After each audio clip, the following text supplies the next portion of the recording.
Voy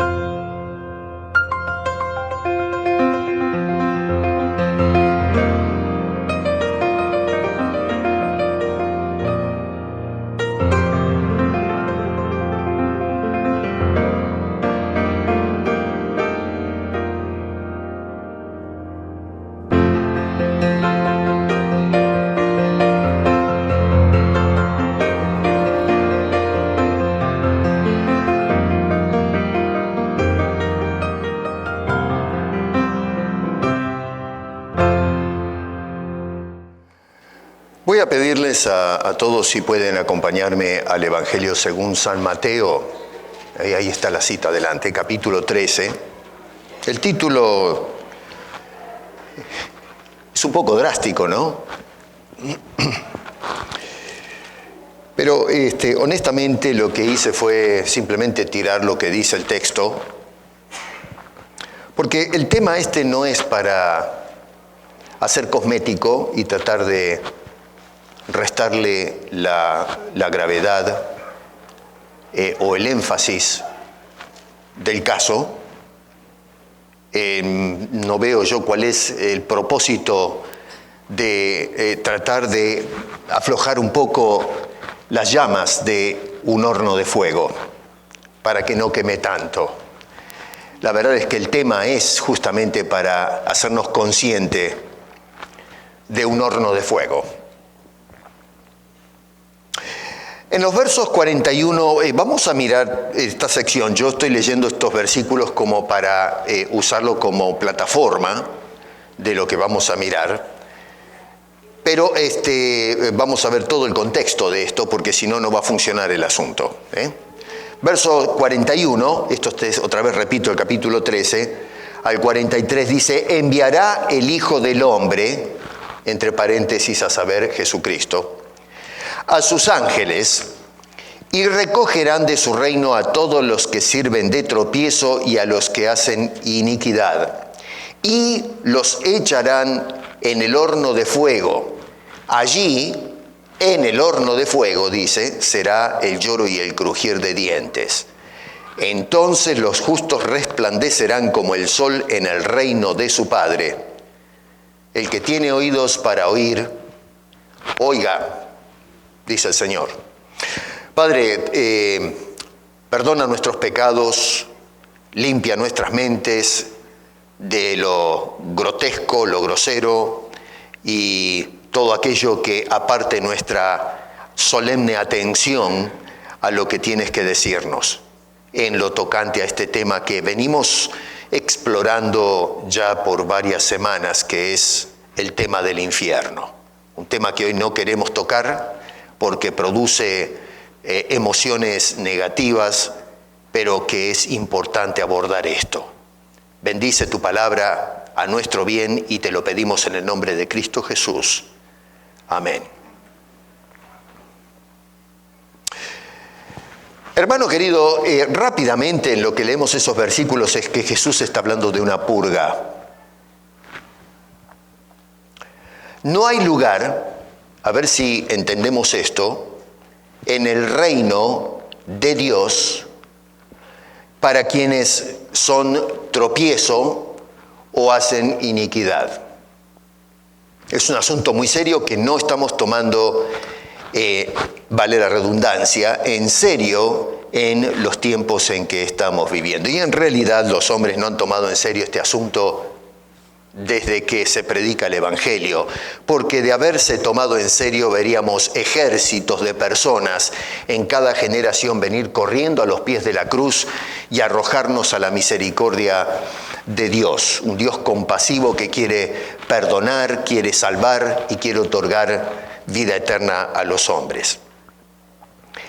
Este es otro de los tantos pasajes que están en la Biblia y más enfocado en el Nuevo Testamento, donde se describe la condenación eterna en un estado de conciencia de parte de la persona y de un sufrimiento que no tiene fin, un padecer continuo por parte de aquellos que quedaron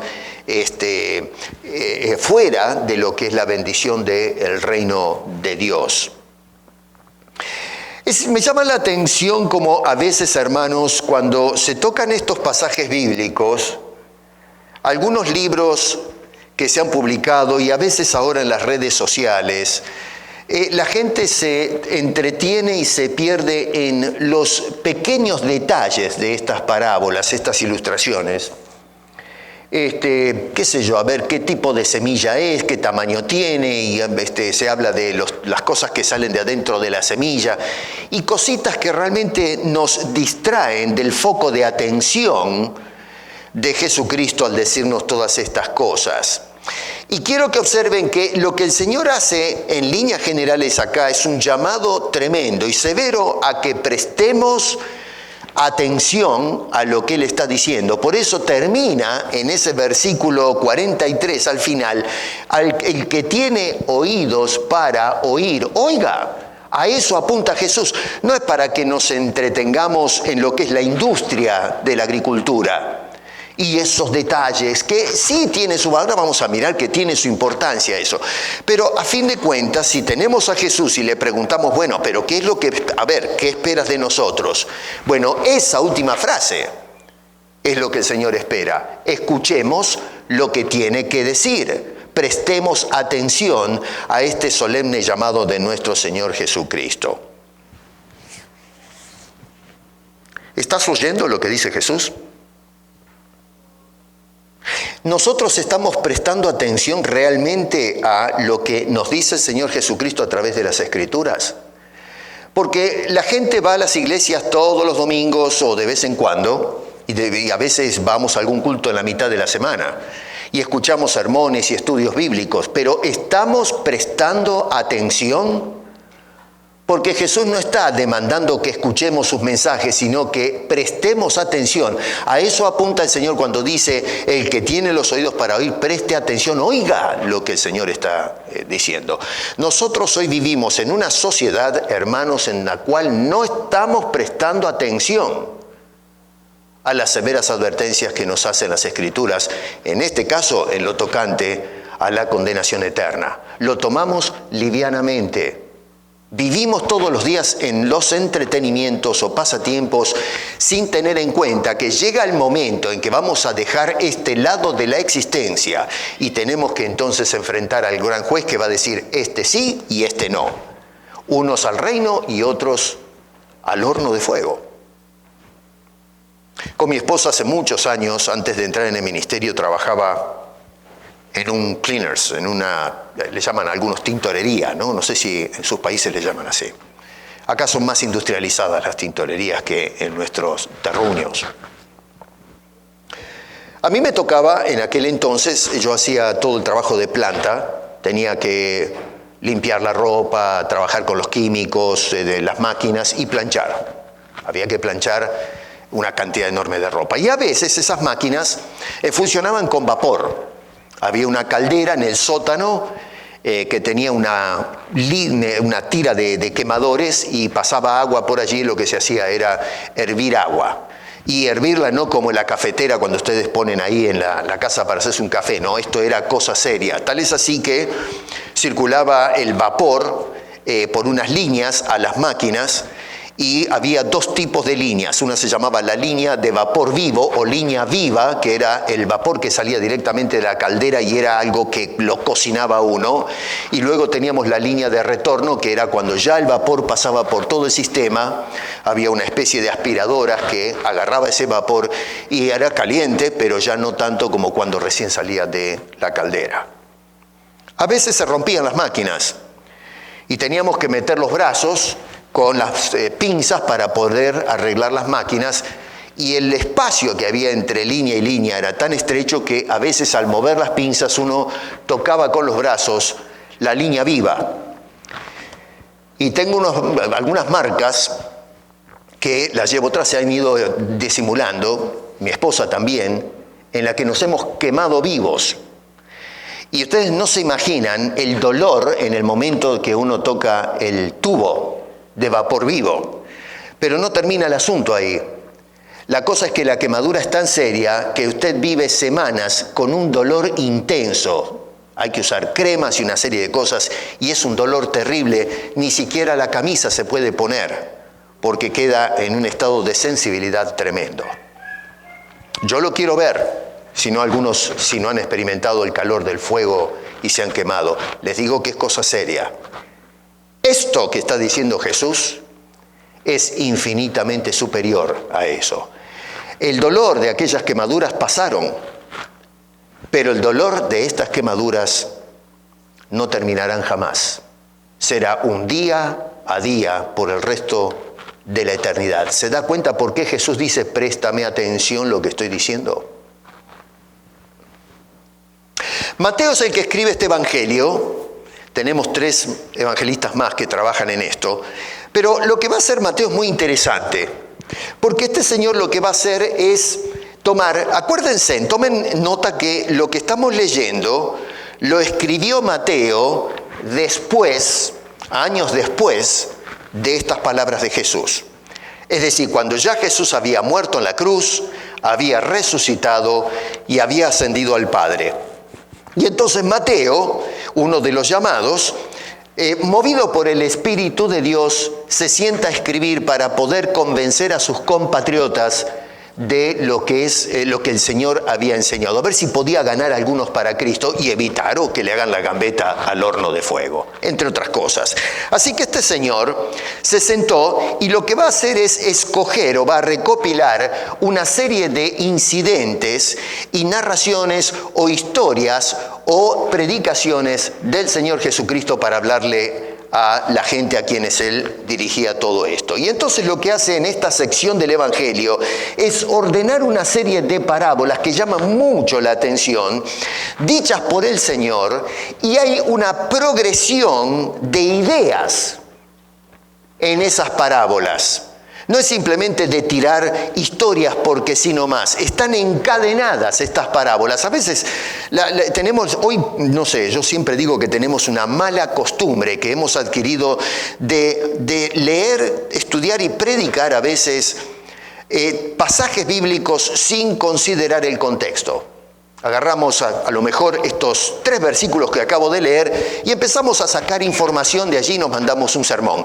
Pero está mal eso, esa no es la manera de presentar las Escrituras. Esto es un problema, yo siempre lo he denunciado y lo voy a seguir denunciando hasta que se me acabe el aire, porque eso ha traído mucho prejuicio en la comprensión de la mente de Dios hablándonos a las personas. Y es por eso que hoy se han levantado enseñanzas que están completamente erradas, inclusive encontramos prácticas en la iglesia que no tienen absolutamente nada que ver con los principios bíblicos. Así que por eso quiero que me presten atención a cómo vamos a desarrollar este asunto para entender cuál era la intención de Mateo, captando cuál era la atención de Jesús cuando le escribía a la audiencia a quien quería llegar. Así que tenemos a Mateo ordenando una serie de discursos, unas parábolas del Señor Jesucristo, donde vemos un trayecto de ideas que va en progreso y a dónde nos quiere llevar el Maestro Divino cuando enlazó estas parábolas. Porque otra vez la pregunta es, bueno, macanudo, tenemos un montón de historias acá, pero ¿a dónde nos quieres llevar con todo esto? ¿Cuál es el propósito de esa línea de pensamiento? ¿Qué es una parábola? En líneas generales, para no complicar las cosas, la parábola se trata de una narración breve, corta y simbólica que se extrae prácticamente de la vida cotidiana, de experiencias que vive la gente, de la cual va a diluir o se nos quiere presentar una enseñanza de tipo moral y o espiritual. Así que son pequeñas historias para poder hablarnos al corazón y dejarnos principios claros. Ustedes noten desde el capítulo 3 que hay una repetición de una frase que es la que nos da el tema de todas estas ideas progresivas. Si nos preguntamos, bueno, ¿cuál es el gol de Jesús al presentar esta serie de parábolas? Hay una frase que repite que es justamente la que nos da la respuesta. Noten ustedes que el Señor va a decir, el reino de los cielos es semejante a... Síganme con las Biblias, no me miren a mí, es importante que veamos qué es lo que dice Mateo al escribir estas cosas. Miren el verso 11, dice, los misterios del reino de los cielos Se van, por ejemplo, al verso 24 y dice, el reino de los cielos es semejante a. En el versículo, 31, otra vez dice, el reino de los cielos es semejante a. ¿Lo ven eso? Verso 33, otra vez, el reino de los cielos es semejante a. Verso 44, el reino de los cielos es semejante a. Verso 45, verso 47, y luego no pierdan de vista la preguntita que aparece allí en el versículo 51, que ya la vamos a mirar, ¿habéis entendido esto? Y luego, verso 52, dice, el reino de los cielos es semejante a. O sea que se dan cuenta entonces que cuando observamos, acá estamos hablando de exégesis, ¿no? Que preguntamos, bueno, ¿cuál es el gol? ¿A dónde apunta? ¿De qué nos está hablando Jesús acá? Bueno, obviamente nos está hablando del reino de los cielos y está haciendo una comparación. Está usando estas parábolas precisamente para hablarnos no de estos sucesos, sino del reino de los cielos. Insisto en esto, no quiero ser monótono, pero el problema hoy es que nos perdemos en la interpretación de las historias o las parábolas y perdemos de vista el tema. Y lo que tenemos que preguntar es, ¿cuál es el tema, Jesús, cuando presentas estas cosas? Bueno, ahí está. El tema es el reino de los cielos. Ahora, la otra cosa que tenemos que tomar en cuenta, ojo con esto, es que dice el reino de los cielos es semejante. No dice el reino de los cielos es esto, o el reino de los cielos es igual a esto. Así que Jesús está haciendo una comparación tomado de la vida cotidiana para hablarnos de cosas sublimes, de cosas mayores. No podemos describir al reino de los cielos y de reducirlo a un plano humano. Él está usando experiencias humanas para hablarnos de aquello que es trascendente, en este caso el reino de los cielos. Fenómeno, ¿está claro eso? ¿Cuál es el propósito? Para que el Señor Jesucristo presentó sus enseñanzas en forma de parábola, porque podría haber hablado del reino de los cielos directamente sin tanta vuelta, pero el Señor Jesucristo escoge hablar por parábolas. Esto no solamente nos inquieta lo que estudiamos la Biblia, pero aún los discípulos tuvieron esta inquietud. En el capítulo 13, versículos 11, noten en el verso 10 que dice, los discípulos le hacen la pregunta al Señor, ¿por qué les hablas por parábolas? Esto le llamó la atención a estos hombres y Jesús les responde. Verso 11 dice, porque a vosotros os es dado saber los misterios del reino de los cielos, mas a ellos no les es dado. Otra vez, ahí está dando, noten ustedes, el tema de todas las parábolas, verso 11, los misterios del reino de los cielos. El método que escogió Jesús ahora para enseñarle a la audiencia es justamente para hacer una distinción entre las personas que tienen interés, aunque sea tal vez un poco difícil al principio de entender a dónde apuntan. La persona que tiene interés en las cosas de Dios va a tratar de concentrarse, hacer preguntas, conversar con el maestro y ver a dónde quiere llegar para poder recibir la bendición que hay detrás de esa ilustración. Pero está la otra persona que no tiene interés en el cielo. Y entonces esa persona, ¿qué sucede? Se aburre. Escucha a Jesús y dice, esto es un sinsentido, no entiendo nada. Acá estoy perdiendo el tiempo, me estoy perdiendo el partido, o qué sé yo, tengo el asado que me quiero hacer al mediodía, y entonces, ¿qué es lo que estoy haciendo acá adentro? Y la persona dice, basta, se terminó, y no pisa más una iglesia. Eso es lo que pasaba con la audiencia. Y Jesús entonces está haciendo ese tipo de, y permítame la expresión, que hoy no es políticamente correcta, pero lo es, la discriminación que Jesús está haciendo entre los que tienen interés y que va a aumentar el interés y la curiosidad cuando son movidos por el Espíritu de Dios en el corazón, y aquella persona que no tiene interés, simplemente escuchó a alguien hablar, en este caso Jesús y después cualquiera de sus apóstoles o predicadores, pero esto no es para mí, hay cosas más importantes que atender, y entonces le da la espalda a la salvación del Señor. Es interesante cómo Jesús va a citar en el contexto advirtiendo sobre esta actitud usando al Antiguo Testamento, y más específicamente al profeta Isaías, en los versículos 14 y 15. Y es interesante porque Isaías apela a la historia cuando Isaías predicaba a la nación que estaba haciendo lo mismo que está haciendo esta generación que escucha a Jesús. Estamos hablando de 700 años antes del nacimiento de Cristo. Isaías predicaba, enviado por el Señor, y la gente no prestaba atención. Hasta que les cayó el 20 demasiado tarde, el pueblo tuvo que padecer las consecuencias de no haber prestado atención a las advertencias del Señor. Un pueblo duro, testarudo, no querían poner atención a las advertencias del Señor y tuvieron que pagar las consecuencias. Se le pasó la cuenta a la gente.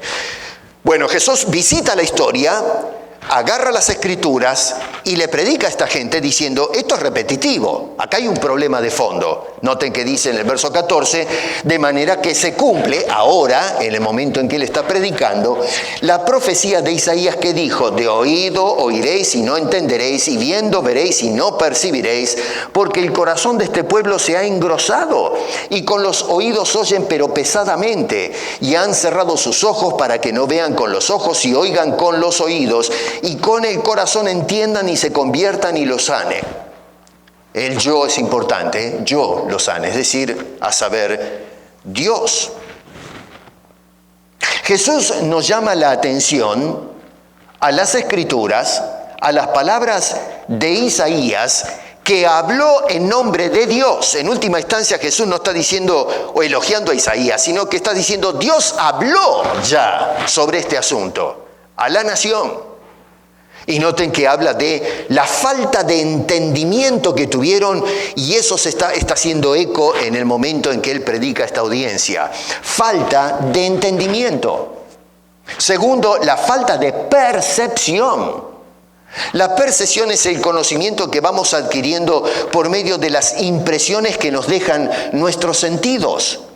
A ver, hermano querido, pongámonos a pensar un poco. Esta gente vio y escuchó cosas que nosotros hubiésemos querido estar ahí. ¿Quién no hubiese querido ver los portentos que hizo Jesús?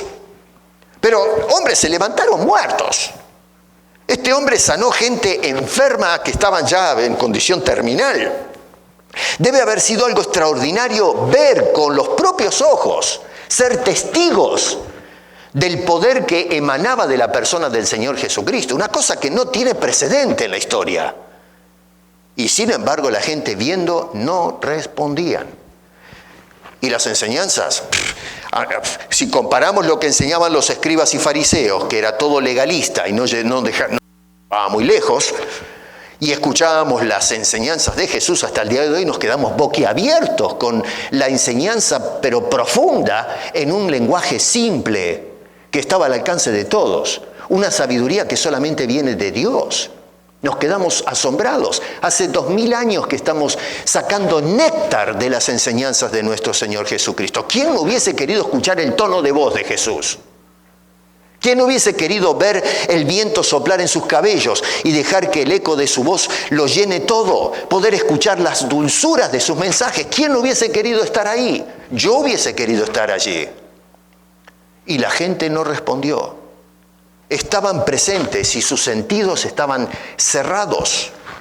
¿Cuál es el problema? La razón es el corazón. Noten que dice Jesús en el verso 15, citando a Isaías otra vez, porque el corazón de este pueblo se ha engrosado. Un corazón que se hizo insensible, no palpita como corresponde. Un corazón atrofiado. Cuando el corazón se engrosa, mi padre falleció ya hace varios años, ¿no? Uno de los problemas con los cuales batalló y le cobró la vida fue la arteriosclerosis. Y lo que sucede es que se acumula grasa en las arterias. Cuídense mucho de esto, porque no estamos exentos de esto. Debemos tener una dieta balanceada. Esto un paréntesis. Vivir tranquilos, tratar de no ponernos nerviosos, especialmente cuando pasamos la edad media. Hay que tener cuidado con eso. Si nos descuidamos, las arterias se tapan. Y cuando se tapan, el corazón ya no funciona como corresponde. Funciona forzado y eventualmente A veces tienen que hacerles operaciones de bypass, es decir, poner una arteria, un puente que haga que circule la sangre. Y bueno, ya lo demás es historia. Mi padre está en la presencia del Señor. Corazón engrosado. La gente tiene corazones duros, petrificados. Es por eso que no responden a la enseñanza. Ese es el problema de fondo con esta generación, estas personas. Está en el corazón. Y entonces, ¿cuáles son los síntomas? Bueno, este hombre dice que los oídos no funcionan bien, dice, oyen pesadamente. Los ojos, aunque están viendo las cosas, no responden, no captan lo que están observando. Y dice que esto sucede para que no vean con los ojos, oigan con los oídos, y entonces las consecuencias es que se conviertan y Dios, y esto es importante, para mí muchos pasan de largo eso, la intervención unilateral de Dios en el trabajo de ese corazón atrofiado. Dice, y yo lo sane. Esto para mí es fundamental porque nos está hablando que no depende de nosotros, de una actitud voluntaria de la persona, que dice, bueno, tengo un corazón gordo, duro, petrificado, y ahora de hoy para mañana decido, basta, se terminó, ahora voy a ablandar el corazón, ahora voy a tener una actitud diferente, un cambio de actitud. No, mi querido, si tienes un corazón duro, te mueres con un corazón duro. Y solamente una intervención sobrenatural de Dios que sane ese corazón te va a devolver el oído, la vista, para que captes la gloria de Dios a través del Evangelio. Nuestra generación tiene un corazón duro. Hay gente dentro de la iglesia que tiene corazones duros. Y el corazón duro te tira de cabeza al horno de fuego. Es grave esto, ¿eh? Extremadamente grave. Nosotros tenemos un llamado en estas secuencias de parábolas, como indiqué antes, a prestar atención. Leí un solo versículo, pero lo vemos salpicado a través de esta cadena de ideas. En el versículo 9 del capítulo 3 dice, el que tiene oídos para oír, oiga. En el verso 18 dice, oíd pues vosotros la parábola del sembrador. Pero otra vez hace el llamado a prestar atención a lo que dice. Verso 43, otra vez, ya lo dijimos, el que tiene oídos para oír, oiga, por favor. Y en el verso 51 dice la pregunta, ¿habéis entendido estas cosas? Es decir, ¿han escuchado, han oído? ¿Tienen el oído para oír? ¿Prestaron atención a lo que tengo que decir? Y esa pregunta del verso 51, ojo, no solo significa, es el hecho de entender el significado de las parábolas, sino entender las advertencias. Porque uno puede entender, así, bueno, ahora agarro la idea de lo que está diciendo Jesús, pero ¿estamos captando la advertencia del Señor? Porque podemos estudiar la parábola y hacer la interpretación o la explicación y nos quedamos en eso, pero eso no sirve. Es bueno empezar por eso, pero luego terminar en la advertencia que nos está haciendo nuestro bendito Salvador. De la secuencia de parábolas que presentó Jesús acá, los discípulos me llaman la atención porque quedaron fascinados especialmente con la de el trigo y la cizaña. No quiere decir que las otras no les llamaron la atención porque Jesús está explicando, ¿no? A fin de cuentas lo que quieren decir. Pero esta parábola les llamó la atención a ellos. Noten, por ejemplo, que en los versos 24 al 30 tenemos la parábola, pero entonces en el versículo 36 dice, entonces despedida la gente, entró Jesús en la casa y acercándose a él, sus discípulos le dijeron, explícanos la parábola de la cizaña del campo. No dice el trigo, Lo del trigo lo entendieron, pero les llamó la atención esto de que, ¿qué es esto de la cizaña? ¿Qué pasa? ¿A dónde apuntas con este asunto de hablarnos de la cizaña? Terminó Jesús de hablar, le dijo a la gente, se pueden ir. Hubo un tiempo que no sabemos cuánto, puede ser media hora, 1 hora, 2 horas, no sé cuánto llevó hasta que llegaran a la casa y se acomodaran y se animaran los discípulos a decir, Señor, para acá, siéntate un rato. A ver, explícanos este asunto de la cizaña. ¿A dónde apunta eso de la cizaña? La curiosidad de estos hombres, la inquietud. Cuando escucharon el asunto, prendió algo en la cabeza y empezaron a darle vuelta al asunto y ¿qué quiere decir esto? ¿De qué nos está hablando Jesús? El enfoque de esta parábola es diferente al de la primera parábola del sembrador. Noten que se utilizan como ejemplo la misma industria. Tenemos la parábola del sembrador en el capítulo 13, versículos 1 al 9, y tenemos ahora la parábola de la cizaña que hecha a mano de la misma industria del agro, versículos 24 al 30. Y sin embargo, hay cierta diferencia. Aunque se usa el mismo ejemplo, hay diferencia en el enfoque que nos quiere dar el Señor. En la parábola del sembrador, cuando se habla de la semilla, voy a correr un poquito, después ustedes léanse bien toda la parábola y la explicación que da Jesús. Ahora, por amor a la brevedad, tengo que correr un poco. Pero noten ustedes que la semilla que el sembrador sale a sembrar es o representa o es simbólico de la palabra de Dios. Es la palabra de Dios que Jesús vino a predicar a los hombres. Según la misma explicación que hace Jesús de esta parábola en los versos 18 al 23, el problema de la comprensión y la aceptación de esa palabra que Jesús predicaba a las multitudes no está en el defecto inherente a la semilla o la palabra de Dios. Repito, semilla es simbólico de la palabra de Dios. No quiere hablarnos de semilla, de campo, sino de las Escrituras. Así que el problema con la comprensión y aceptación o aplicación de lo que predicaba Jesús no está en la semilla, no está en la palabra que él predicaba. No es un problema de defecto en la exposición o los ejemplos o la citación de las Escrituras. El problema está en el corazón de las personas, que está representado en los diferentes terrenos donde el sembrador va tirando la semilla. El problema está en nosotros. Cuando alguien dice que no entiendo y esto me aburre, me voy para casa. Bueno, tienes un problema en tu corazón. La semilla se está echando para que caiga en un terreno fértil, pero tú tienes una baldosa en lugar de un corazón de carne, y es por eso que golpea la semilla, rebota y va a parar a cualquier lado. Ahora, noten ustedes que Jesús apunta a una serie de actividades que hacen imposible a que la semilla, la predicación, afecte nuestras vidas. Número uno, la actividad subversiva del diablo, que va directamente vinculada a la obra que hace Dios, y el diablo que sale en campaña para evitar o frustrar el efecto que quiere Dios a través de la predicación. Y está vinculado esto a la negación y a indiferencia del receptor. En el verso 19 dice: viene el malo y arrebata lo que fue sembrado en su corazón. Cayó la semilla, cae la palabra de Dios y, otra vez, todo esto es figuradamente, no imaginen los dedos y las uñas del diablo metiendo los dedos ahí adentro, porque eso ya es fantasía, ¿no?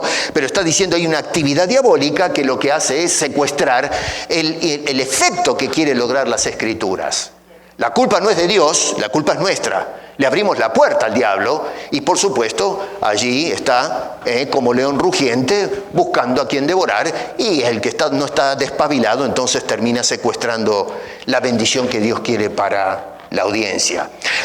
No solamente eso, pero Jesús dice que las dificultades que a veces conlleva el identificarnos con Cristo puede frustrar el efecto que Dios quiere a través de su palabra en el corazón de las personas. Dice el verso 21, al venir las aflicciones o la persecución por causa de la palabra, se frustra el propósito. O las distracciones del mundo. Verso 22 dice el afán de este siglo y el engaño de las riquezas. Acabamos de venir de Cuba. Y ¿saben una cosa? Es asombroso cómo la gente dedica tiempo para ir a la iglesia. Pero estuve meditando en este asunto y yo pienso que uno se pregunta cuáles son las razones del por qué la gente está tan consagrada. Y está el factor Espíritu Santo que mueve el corazón, ¿no es cierto? Tiene este efecto de inercia, ¿no? De traer a las personas a la presencia del Señor en forma continua. Pero a veces está el fenómeno de que si es lo único que hay, entonces me voy para la iglesia. La gente trabaja todo el día, la situación económica de muchos es bastante precaria, no hay diversión. Y entonces lo único que tiene es trabajo, la casa y después la iglesia. Entonces el momento de verme con otro, de tener algún tipo de relación social con otro, es la iglesia. Y en muchos de nuestros países pasa lo mismo. El problema es que cuando salimos de nuestros países y venimos a Canadá o Estados Unidos o estos países, pues nosotros somos la mayoría inmigrantes, se nos abre el mundo delante nuestro. Ahora me puedo comprar un auto, hasta con televisión, hasta nos hablan los coches ahora, ¿eh? Yo pongo antes el GPS era una Filcar, ¿se acuerdan de la Filcar? Los más jóvenes no tienen idea de lo que estoy hablando, los veteranos. ¿Sabe lo que era la Filcar? Era el GPS en imprenta. Comprábamos un tremendo libro con un mapa, que hoy estoy seguro que los jóvenes se vuelven locos si tienen que usar la Filcar. Nosotros tenemos la maestría en usar la Filcar. Bueno, agarrábamos el mapa, donde estemos parados, buscábamos con el dedo y llegábamos. Pónganle la firma que llegábamos. Usted puede decir, ¿cómo hacían estos locos para llegar a ese lugar? Bueno, nos podíamos recorrer el planeta Tierra con una Filcar. Hoy, si no tenemos el GPS, a veces ni con GPS porque nos manda para cualquier lado, ¿no? Si no lo actualizan estamos fritos.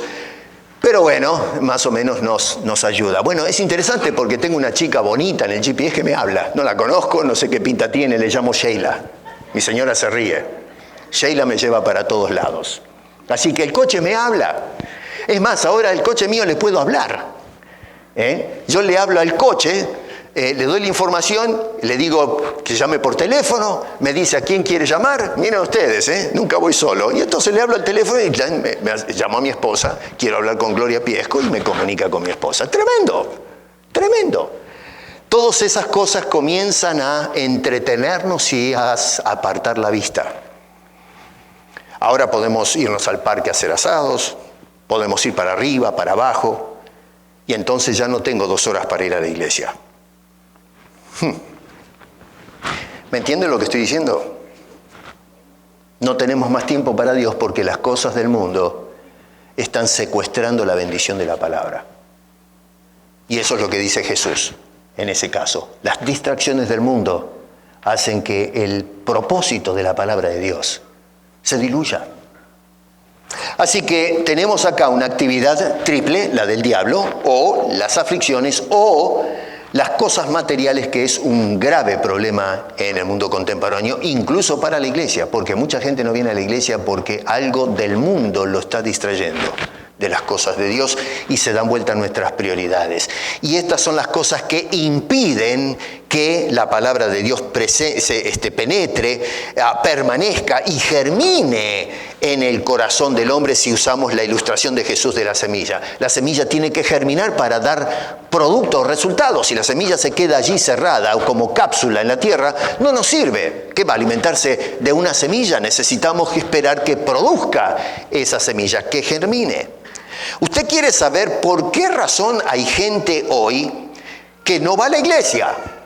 Que escuchando la palabra de Dios no le entra. ¿Qué es lo que pasa con la gente? Uno da ganas de agarrarlo y sacudirlo, pero ¿cómo te tengo que hablar? ¿Cuál es tu problema? Bueno, ahí está la respuesta. Es el corazón del hombre, representado en diferentes tipos de terrenos, donde la palabra no puede penetrar y lograr sus objetivos. Sin embargo, verso 23 dice el Señor, mas el que fue sembrado en buena tierra, y no otro, sino es el que oye y entiende la palabra y da fruto y produce a 100, a 70, a 60, y a 30 por uno. Y tome nota las expresiones verbales. Esta persona oye, entiende, da fruto, produce. No es un accidente que el Señor lanza esos puntos, ¿no es cierto? Esas frases verbales. Todo el efecto que tiene la palabra de Dios en el corazón de la persona. El sembrador, en fin, antes de salir a sembrar tiene que tener suelo propicio. Porque si el suelo no es propicio, no se ha limpiado el terreno para que salgan las cosas, o hay muchas piedras, o la tierra está dura, no cae la semilla, no penetra, y entonces se hace infructuoso el trabajo. Jesús habla del sembrador que sale a sembrar, que es Jesús. La semilla es la palabra de Dios, pero ¿y quién preparó el terreno? Bueno, el contexto de Isaías es, y yo lo sane. Jesús trabaja en el corazón y prepara el terreno. Es lo que hace es labrar la tierra, dar vuelta, sacar todo lo duro, lo podrido, lo inútil. Y entonces al limpiar Dios eso, cuando Jesús lanza la semilla, cae en un corazón preparado previamente para que esa semilla produzca resultado. Y entonces lo que dice el Señor acá, cuando dice allí, la persona oye, entiende, da fruto, no es un asunto de capacidad volitiva. El énfasis no está en lo que hace la persona, sino en lo que la preparación previa que hizo Dios para que la persona ahora responda a la obra de Dios a través de su santa palabra. La gloria se la lleva toda Dios, sin mérito humano. En el caso de la parábola del trigo y la cizaña, las semillas ahora, en lugar de representar la palabra de Dios, usa la misma industria, pero ahora representa a los creyentes genuinos, es decir, los hijos del reino. ¿Cómo sabemos eso? Porque no podemos hacer una afirmación sin la base bíblica. Hoy estamos acostumbrados, escucho predicadores que hacen afirmaciones teológicas o bíblicas, pero no prueban la tesis. Simplemente dicen, yo digo que esto es así, y la gente dice, bueno, si lo dijo el pastor está bien. Bueno, no, eso no funciona ni conmigo, ni con los apóstoles, y ni siquiera con Jesús. Jesús lo que va a hacer es explicarle a estas personas a dónde apunta. Cuando decimos aquí que se está refiriendo a creyentes genuinos, ¿cómo lo sabemos? Bueno, Jesús está diciendo, ahora sí, verso 13, allá en el capítulo 37 y 38, noten, síganme con sus Biblias otra vez, respondiendo él a la pregunta de qué quisiste decir con esto de la cizaña, dice, el que siembra la buena semilla es el Hijo del Hombre. El campo es el mundo. La buena semilla ya no es la palabra de Dios, de la palabra del sembrador. ¿Me siguen? Ahora dice que la buena semilla son los hijos del reino y ojo, acá está la respuesta, la cizaña son los hijos del malo, que es lo que preguntaron los discípulos. ¿A qué te refieres con eso de la cizaña? Y entonces el Señor Jesucristo les lanza la respuesta. Noten la distinción radical que hace Jesús acá de la gente. Esto hoy casi está prohibido, incluso se están tratando de legislar leyes que prohíban este tipo de narración, de este vocabulario. Pero Jesús está diciendo que la gente está dividido en dos grandes grupos. Están los hijos del reino y luego los hijos del malo. Momento, ¿cómo los hijos del malo? ¿Y que no hay gente en el medio? No, a mí no me vengan con eso del cristianismo y que ir al cielo y que qué sé yo, eso para mí, ustedes creen en Papá Noel, está bien, pero yo no me la trago. Y que somos hijos del malo, del diablo, ya se está yendo al extremo. Y entonces lo que hacen es ver si pueden cancelar a la persona porque es un lenguaje ofensivo, ofende a la gente. Bueno, usted se ofende, pero la realidad es que el mundo está dividido en dos grupos. Uno es los hijos del reino, los otros, los hijos del malo. No le gusta, y bueno, arréglesela con Jesús. No me digan nada a mí. ¿Qué quiere que le diga? Si usted no aceptó a Cristo como Salvador, usted es del diablo. Es drástico, lo ofende. Y bueno, ofende, sí, no nos cae bien porque tenemos una mente otra vez. No, con el oído no oímos, con los ojos no vemos, tenemos un corazón duro. ¿Qué se puede esperar de una persona así? La realidad es que Jesús nos describe cómo somos. O somos del reino o somos del malo, del maligno. Esa es la realidad. Este asunto, después voy a hablar acerca de racismo, estoy preparando la serie, pero hemos dividido la raza humana en 5 subespecies o razas. Todo eso es antibíblico, es incorrecto. La raza está dividida en 2 grandes grupos. Los que son del reino y los que son del malo. O usted es de Cristo o es del diablo. No hay otra, no hay plano intermedio. Este lenguaje, esta manera de hablar que Jesús esgrimía, hoy no es aceptable. Se cancela ese tipo de discurso. Pero esa es la realidad. Jesús no está tratando de entretener el oído, nos está diciendo las cosas en blanco y negro. Al que le guste y al que no le guste. Los fariseos se ponían locos cuando escuchaban a Jesús, no podían aceptar de ninguna manera el discurso ofensivo del Señor Jesucristo y la sociedad contemporánea cae en las mismas líneas.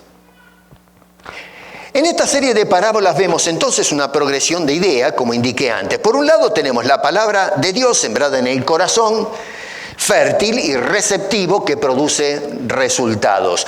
La semilla produce resultados, no el suelo, que representa el corazón del hombre. El corazón, repito esto para que quede teológicamente claro, no es el corazón, no es el hombre el que produce, es la semilla, la palabra de Dios, la que produce. Usted tiene un suelo que por más que lo haya arado, si no tiró semilla, no sale nada de ahí. Ni siquiera sale tierra.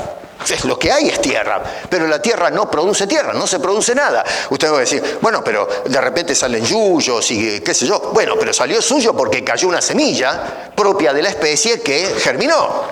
Pero si no cae nada bio en ese lugar, no sale vida. Si hay lombrices, bueno, la lombriz tuvo que salir de algún lugar. Así que si usted no tiene la tierra y echa algo en la tierra no produce nada.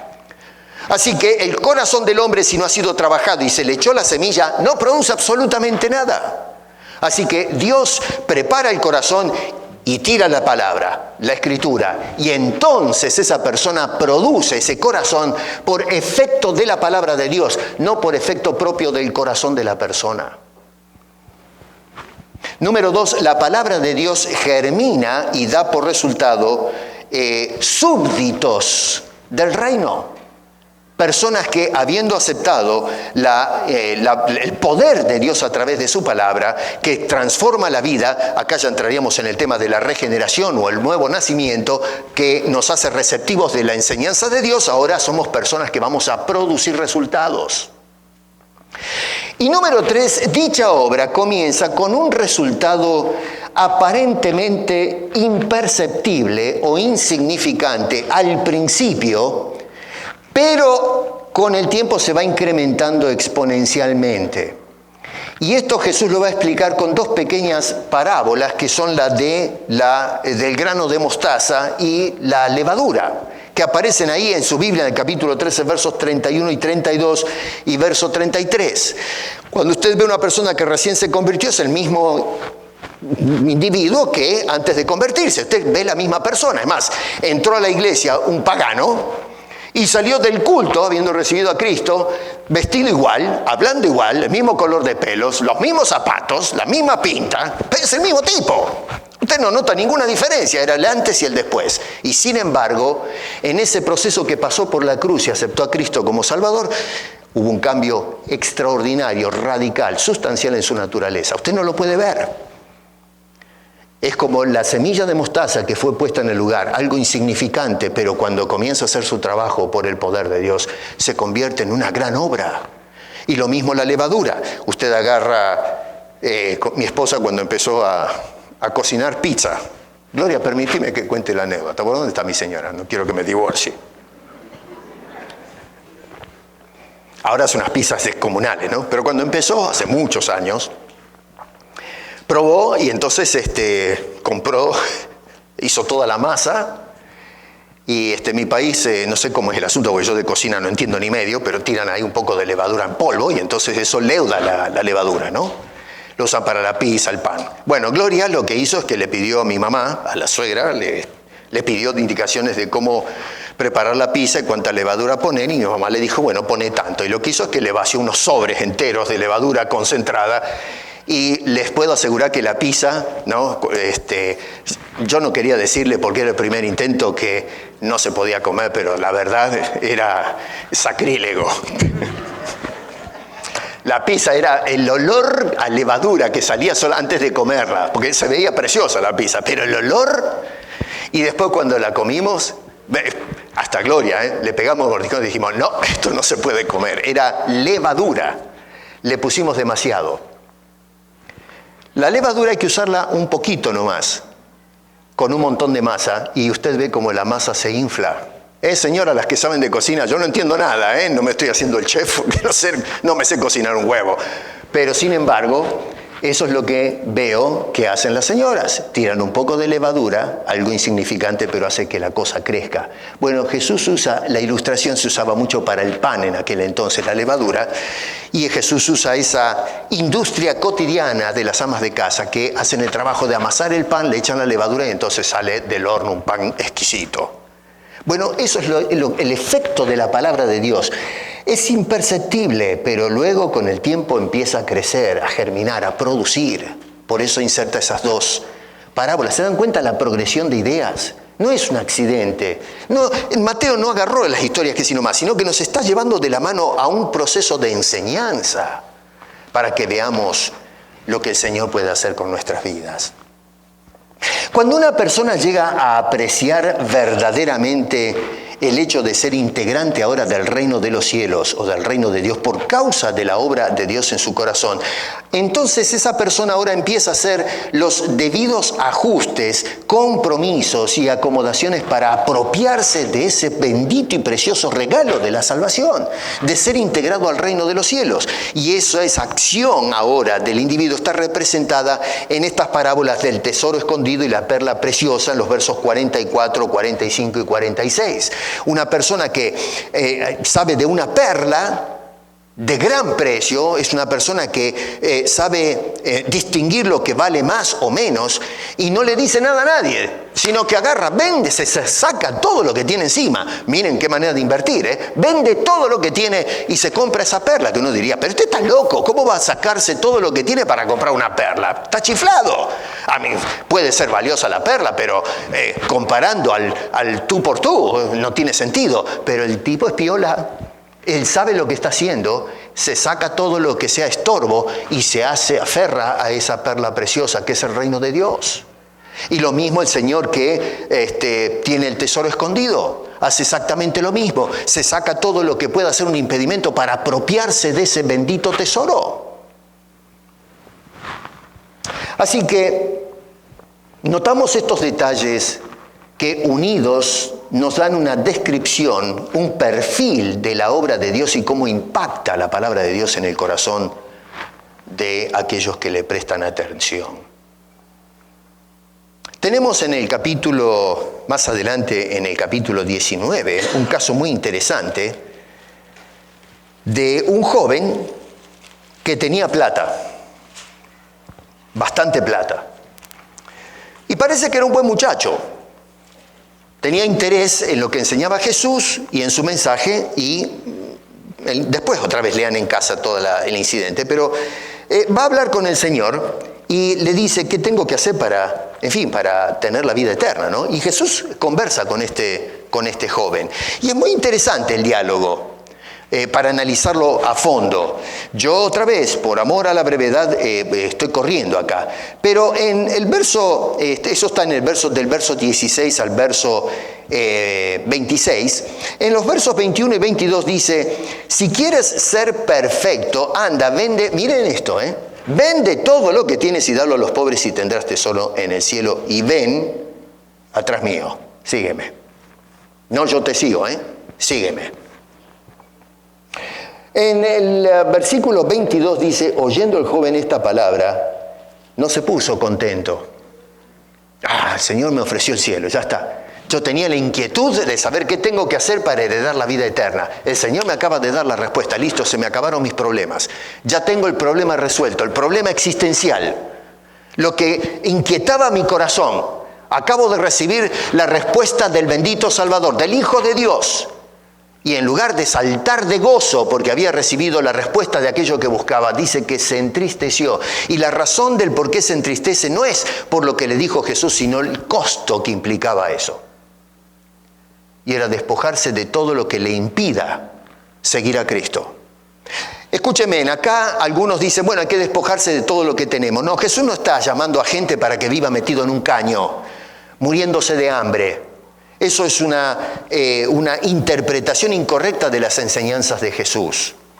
Hubo cristianos que tuvieron mucha plata y fueron grandes hombres. Hubo otros como este que teniendo mucha plata se convirtió en un estorbo. Y es por eso que Jesús, conociendo lo que era un impedimento para este joven de seguirle, que estaba en su corazón, el amor por el dinero, le dijo, sácate eso de encima porque es un obstáculo, ese es tu Dios. Dime una cosa, ¿qué es lo que te impide seguir a Cristo? Puede ser que no tengas un peso partido al medio, pero puede ser tu familia. Puede ser el deporte, la diversión. No digo que no disfrutemos. Ayer me regalaron de cumpleaños mis yernos. Tengo tres yernos que son... Estoy recontento con estos hombres, ¿no? Y me regalaron un ticket para ir a ver un partido de fútbol. La primera vez que voy a ver al equipo de Toronto. Y lo pasamos bárbaro. Vimos el partido, ganó Toronto, gracias a Dios. Y entonces pasamos un buen tiempo. Es bueno eso. Salir con los hermanos, amigos, los familiares. Ve al Canada's Wonderland, ve a ver una película, qué sé yo, diviértanse. Pero nunca hagas que eso se convierta en un obstáculo para ir a la iglesia. Digo yo una cosa, tenemos 7 días a la semana y escogemos el domingo a las 9 o 10 de la mañana para buscar una distracción y no ir a la iglesia. ¿Pero que estamos locos? Dios nos da toda la semana y justo escogemos el día que tenemos que se reúne la iglesia para sentarnos a escuchar el consejo de Dios. No, ese día no, porque tengo que hacerme el asado. Vamos, pero ¿se dan cuenta cómo el corazón va para cualquier lado? Bueno, eso es lo que pasaba con este joven. Miramos al joven y decimos, pero qué pedazo de chambón, ¿cómo va a ser semejante trueque? Y si lo estamos haciendo todo el tiempo nosotros eso. Somos muy parecidos a este joven. A Jesús le dolió profundamente el corazón al ver esta situación con este muchacho. A ver, hay un par de cosas tal vez que llaman la atención acá de este chico. Verso 24, 25 dice, otra vez os digo que es más fácil pasar un camello por el ojo de una aguja que entrar un rico en el reino de Dios. Oigan, miren, se ha debatido tanto con este asunto, se agarran a ver si se habla de la aguja de coser o la aguja y una puerta que en los tiempos bíblicos, especialmente en Jerusalén, había una puerta enorme para que pudiesen pasar el tránsito pesado, ¿no? Animales, cargas y todo eso. Pero entonces, claro, eran puertas que había que hacer fuerza para abrir semejantes portones, y luego había una puerta pequeña para que entre una persona. Y algunos estiman de que la puerta a lo mejor era muy pequeña, vaya a saber. Se le llamaba la aguja a esa puerta. Bueno, hay todo un debate que yo digo, qué manera de perder el tiempo. Si se refiere a esa puerta, la aguja, que le llaman la aguja, o a una aguja de coser. No interesa, ese no es el objetivo de que nos agarremos del cuello para ver qué quiere decir. Está bien, estudiemos qué quiere decir, pero ¿cuál es el objetivo de Jesús? Está hablando de lo difícil de una persona que no condiciona su corazón entrar al reino de los cielos. Dice, un camello no puede pasar por esa puerta o por el agujero de una aguja. Está hablando de la imposibilidad. Ninguna persona puede entrar pegado a cosas que le impidan la entrada. Es más fácil que entre un camello, lo cual es imposible que un camello pase por un hueco de una aguja o por esa puerta. Pero Jesús lo que está diciendo, es difícil que un rico o una persona que tiene estos obstáculos que le permitan llegar a los pies del Señor pueda entrar al reino de los cielos. Los discípulos, cuando escucharon eso, dijimos, estamos todos fritos. Y tenían razón. Los hombres les cayó el 20, dijeron, estamos en problemas, dice en el verso 25, pero ¿quién pues podrá ser salvo? Nadie. Es la realidad, ellos entendieron el asunto. Los fariseos, los escribas decían, sí, se puede pasar por la aguja, hagan fuerza, cumplan la ley. Jesús les llevó a la conclusión de desesperación, diciendo, estamos todos sonados, acá no hay manera de zafar. ¿Cómo vamos a entrar? Nosotros que te seguimos también estamos en problemas, no se salva absolutamente nadie. Y entonces Jesús le dice a estos hombres, para los hombres es imposible, no te puedes salvar. Yo tampoco. Nadie escapa del horno de fuego. Nadie. Pero entonces Jesús les da la esperanza y dice, más para Dios todo es posible. Si Dios puede arar el terreno, preparar el corazón, enviar la palabra y sanar ese corazón enfermo. Dice, para que yo lo sane, le decía a Isaías. Dios puede, Dios quiere, tiene el poder para poder hacernos cambiar de postura, de actitud. Un hombre que está duro en cuanto al Evangelio, pero Dios cambia ese corazón. Dios ¿Sabes? Nos ofrece a nosotros el reino, nos ofrece la salvación del juicio del horno de fuego, el perdón de los pecados, la vida eterna. ¿Cómo puede ser que el hombre rechace semejante cosa? Ahora, ¿qué sucede cuando el hombre rechaza esta oferta de gracia? Es decir, el corazón del hombre que no es receptivo, no oye, no presta atención. Bueno, las consecuencias son terribles para tu vida. Dice el verso 42 que es el horno de fuego. Y allí, en ese horno de fuego, será el lloro y el crujir de dientes. No es que la persona es exterminada, no tiene conciencia de lo que está pasando, no dice, allí en el horno de fuego serás consciente y sufrirás las consecuencias. Precisamente todo lo opuesto o lo contrario a los beneficios que van a recibir o van a experimentar los hijos del reino. Ahora, lo que llamó la atención de los discípulos es, otra vez, el hecho que en la parábola Jesús habla de, por un lado está el trigo, pero captó la atención de ellos el tema de la cizaña. ¿Qué significa esto de la cizaña? ¿Por qué hablas de cizaña? Esto llama la atención porque estamos hablando de gente que creció en una cultura agraria. ¿Ustedes creen que los discípulos no sabían lo que es el trigo y la cizaña? Entendían muy bien lo que es el trigo y la cizaña, porque crecen juntos en el campo. Lamentablemente son cosas que suceden. El problema, a donde aborda Jesús, es que está haciendo una distinción entre los verdaderos creyentes, que están representados en el trigo, los hijos del reino, pero van a haber otros que se ven muy igual, pero no son. La cizaña, la palabra representa a una... Estuve mirando un poco, porque yo no entiendo mucho no entiendo nada de la agricultura, ¿no? Pero estaba observando la característica externa de la cizaña y es igual que la espiga de trigo. ¿Vieron alguna vez la espiga de trigo? Son unos granos pegados en un asta con un montón de pelos, ¿no? Bueno, la espiga, la cizaña es igual, pero es tóxica, no se puede consumir. Es algo que nos hace daño, pero las dos cosas crecen juntos y tiene que ser el ojo del experto el que puede distinguir, y aún así a veces se confunden, no puede distinguir entre las dos. Y entonces el Señor está diciendo, están los verdaderos hijos del reino, pero están los que parecen. Nosotros los observamos y decimos, son hijos del reino, tienen la misma pinta, hacen lo mismo que hacen los demás. Son grano de trigo y sin embargo, dice, son tóxicos, es cizaña, van a crecer juntos. Los fariseos y los escribas eran cizaña, eran personas que, claro, ellos hablaban de Dios, predicaban a Dios, leían las escrituras, le enseñaban al pueblo, pero realmente eran inoperantes en cuanto a la labor de Dios. Era la labor para ellos, pero no apuntaba a Dios y mucho menos la salvación de los perdidos. El Señor Jesucristo dice que van a crecer juntos. En otra ocasión Jesucristo nos advirtió que van a haber entre nosotros lobos, rapaces, es decir, destructores, hambrientos, pero van a estar disfrazados de ovejas. Lo que vamos a observar son ovejas. Van a hablar o balar como ovejas. Por Dios, hasta inclusive van a producir lana como las ovejas.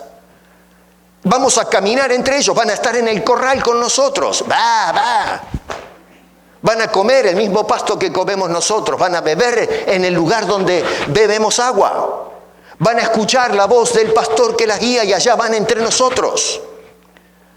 Cuando usted pregunta, ¿qué tiene en el rebaño? Ovejas, que no ve usted, son todas mis ovejas. Y sin embargo Jesús nos advirtió que en medio de ese rebaño va a haber lobos, pero estarán disfrazados de ovejas. Jesús no se equivocó, sabía muy bien de lo que estaba hablando. Apuntaba a los escribas y fariseos, que usted los veía, como se habló en la escuela dominical. Ellos les gustaba mostrarse, oraban, hacían ayunos y oraciones por la gente, hablaban de las escrituras, incluso la gente los elogiaba y decía, mire, estos son nuestros maestros, nuestros pastores de Israel. Y Jesús decía que eran lobos en el rebaño del Señor. El apóstol Pablo a la iglesia le escribió advirtiendo que va a haber dentro de las congregaciones falsos apóstoles, obreros fraudulentos, personas que se disfrazan como ángel de luz. Lo que usted va a ver es un pastor, un apóstol, un servidor de Dios. Vamos a decir, este hombre viene de Dios, es un santo del cielo. Lo va a observar y lo va a comparar con otros predicadores y van a hacer todo. Es exactamente lo mismo, reúne todas las condiciones. Tiene una teología fenomenal, es un hombre tremendo, es un hombre de Dios. Una oveja de Cristo. Y Pablo dice, no, es un apóstol falso. Obreros fraudulentos que se disfrazan. Lo que usted ve es como un ángel de luz. Pero en realidad son destructores de la grey.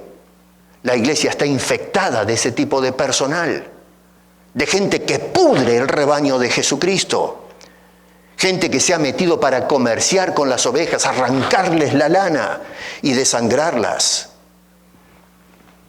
El mismo Pedro habla de este fenómeno. El apóstol San Juan nos advierte en estos hombres de Dios de que vamos a encontrar personas que son cizaña, que los vemos como espigas de trigo. Y eso fue lo que inquietó a los discípulos y el Señor les responde, prepárense, porque el campo va a producir eso. Los que son del reino y los que parecen, pero no son. Ahora, a veces, de momento, es difícil detectar la diferencia del trigo y la cizaña, porque son muy similares. Sin embargo, Dios los conoce. Y es por eso que es Dios el que hace la distinción en su momento, no el nuestro, cuando el momento llegue. Hay cierta correlación entre la parábola del trigo y la cizaña con la última, que es la de la red que se echa en el mar. Noten ustedes que otra vez en el trigo, ya voy terminando, el trigo y la cizaña dice, enviará el Hijo del Hombre a sus ángeles y recogerán de su reino a todos los que sirven de tropiezo y a los que hacen iniquidad y los echarán en el horno de fuego. Allí será el lloro y el crujir de dientes. Pero entonces salta la de la red y lo que dice es, así será el fin del siglo. Se habla de que el pescador tira la red, saca peces, pero después los divide.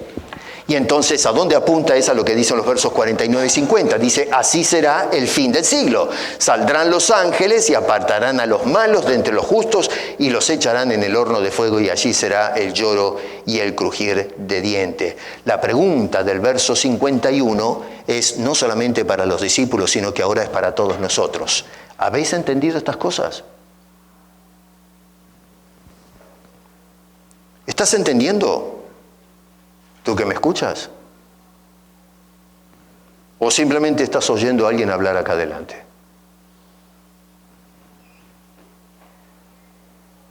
El reino de los cielos es el tema central de todas estas cadenas de parábolas. No es algo figurado. El reino de los cielos es real. Jesús nos está presentando por medio de ilustraciones la realidad en la cual podemos confiar, y es que si la palabra de Dios hace efecto en nuestros corazones, nosotros somos hechos hijos del reino. No es una fantasía, no es una ficción. Y de la misma manera que Jesús nos habla de la realidad del reino de los cielos, la contrapartida de esa realidad es el horno de fuego. Cuando hay personas que dicen, no, el infierno es algo figurado, no es real, bueno, entonces si ese es el caso, el reino de los cielos es algo figurado, no es real, es una fantasía. Sin embargo, Jesús enlaza los dos conceptos. El reino de los cielos, que es el tema central, es real. Es un llamado a entrar a ese reino. Pero cuidado, el que decide quedarse fuera, es la realidad del horno, es real, es algo que vamos a palpar y vamos a experimentar cuando llegue el momento. Así que la bendición que se experimenta en dicho reino tiene su opuesto en los sufrimientos que han de padecer quienes no han entendido o no han recibido la palabra de Dios. Por eso es que Mateo escribió estas parábolas para implorar a través de su evangelio que la gente venga y acepte a Cristo como Salvador personal. Estás jugando con tu destino eterno. Te la estás jugando, amigo y amiga. Dios te está diciendo, aquí te regalo la entrada. Lo que tú no puedes entrar, es imposible para el hombre entrar. Es más fácil que un camello entre por el ojo de una aguja, interprétela como quiera. Está diciendo, para un camello, que es imposible para un camello, pero dice, es más fácil un camello que a lo mejor suceda esto, a que un hombre, por sus méritos, logre patear las puertas del cielo y decir, acá entro yo, y presentar sus credenciales de obras y buenas acciones. Para el hombre es imposible, para Dios es posible. Y quien rechace la invitación gratuita y amorosa del Señor merece el horno de fuego, un lugar de tormento consciente y eterno que vamos a padecer como consecuencia de haberle cerrado el oído y el corazón al llamado precioso de nuestro Señor Jesucristo, que le decía a las personas, vengan a mí. Para nosotros los cristianos, esto que estamos hablando acá nos tiene que hacer mover de las sillas e ir a hablar con los que están al lado nuestro. No podemos quedarnos quietos cuando la gente va de cabeza al horno de fuego. Si usted ve que a una persona que está en una caldera hirviendo y está a punto de irse adentro, tú lo agarras de la ropa y le dices, ¿pero qué estás loco? ¿Qué te está pasando? ¿Necesitas terapia? ¿Un abrazo? ¿Qué es lo que sucede contigo? Nos tiramos de cabeza para sacarlo de ese peligro. Bueno, la sociedad se está tirando de cabeza al horno de fuego. No nos podemos quedar quietos, hermano querido. Nosotros estamos acá en Toronto y estamos los cristianos en el mundo para sacar a la gente del horno en el nombre del Señor. No nos podemos quedar quietos. Tenemos que hablar de Cristo por el amor del Señor. Abre la boca, comparte el evangelio con el que está al lado tuyo. Tu compañero de trabajo, tus familiares, tus amigos, tus conocidos. Háblales del Señor Jesucristo. No importa si rechazan o aceptan. No te rechazan a ti, rechazan al Señor, al Salvador. Por eso merecen el horno de fuego. Pero tenemos una obligación moral de ir y hablar de Jesucristo. Si tú todavía no has confesado tus pecados, no has aceptado la salvación que te ofrece Dios en Cristo Jesús, vas de cabeza al horno de fuego. Y yo te ruego en el nombre de Cristo que aceptes no lo que te digo, porque eso es irrelevante, es lo que te está diciendo el Señor. El que tiene oídos para oír, oiga, preste atención, entrega tu vida a Cristo Jesús, échate a los pies del Señor, dile, Señor, perdona mis pecados, dame la vida eterna, hazme un hijo tuyo. Y el Señor, por la obra que hizo Jesucristo, va a darte esa salvación y ese perdón. Va a ser como un grano de mostaza en tu corazón. Va a ser como la levadura, que tal vez salgas del edificio o los que están en la cámara y no vas a notar nada extraordinario. Pero si lo has hecho de corazón, si Dios despertó tu corazón y lo ha sanado, créeme que va a empezar a crecer, a germinar la obra que comenzó el Señor. Lo que decía el apóstol Pablo en Filipenses, el que comenzó en vosotros la obra, la culminará, la terminará, la llevará a su punto final. Dios es el que produce el querer y el hacer. Así que, cristianos, abramos los labios y advertamos, como hizo Jesús, del horno de fuego, y mostremos el corazón de todas esas parábolas, el reino de Dios. Y si tú no conoces a Cristo, te imploro que aceptes hoy, no mañana ni pasado, hoy, ahora, la salvación que Dios te ofrece a través de su Hijo Jesucristo, a quien le damos el honor y la gloria desde hoy para siempre.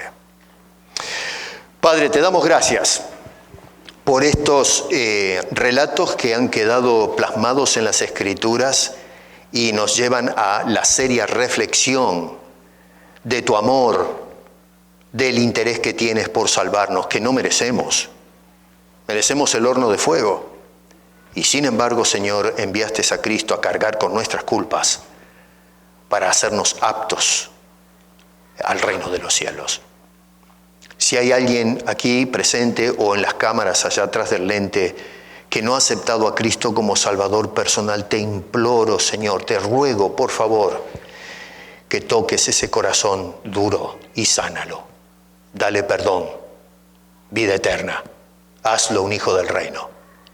Nosotros, quienes ya te conocemos, ayúdanos, Señor, a perder la aprensión o el miedo de hablar con otros de estos mensajes de llamada, de gracia, de amor, de compasión, para que puedan recibir el regalo precioso del perdón y la vida eterna.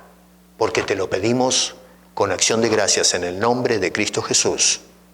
Amén.